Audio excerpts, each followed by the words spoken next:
অবশেষে সোফাগুলো চলেই আসলো দীর্ঘ ৩ মাস পরে। আস্তে, আস্তে অনেক রাত হয়ে গিয়েছে। তাই ভাবলাম আজ ঠিকঠাক না করে কাল সকালেই গুছিয়ে নিব। কিন্তু সোফাগুলো দেখে আমার মনটা অনেক বেশি খারাপ হয়ে গিয়েছে। কারণ আমি যা দিয়েছিলাম তা তো করে দিতেই পারেনি।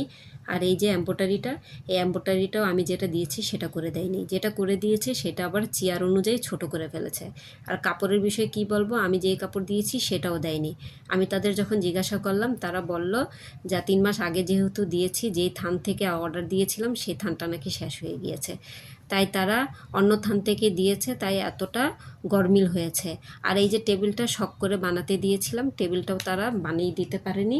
হাইটে উঁচু করে ফেলেছে, আবার পায়াগুলো চিকন করে ফেলেছে। আমি যখন প্রোডাক্টগুলো দেখে ক্যান্সেল করে দিতে চাইলাম, যা আমার মন মতন হয়নি, তখন তারা বলল কাস্টমাইজ করা প্রোডাক্ট যদি আমি ক্যান্সেল করি তাহলে তাদের নাকি ক্ষতি হয়ে যাবে। তাই এভাবেই প্রোডাক্টগুলো নিয়ে আসতে হলো আমার। যাই হোক, যা দিয়েছে মোটামুটি ভালোই হয়েছে, কিন্তু আমি যা দিয়েছিলাম সেটা যদি তারা করে দিতে পারতো তাহলে হয়তোবা সোফাগুলো আরও বেশি সুন্দর হতো।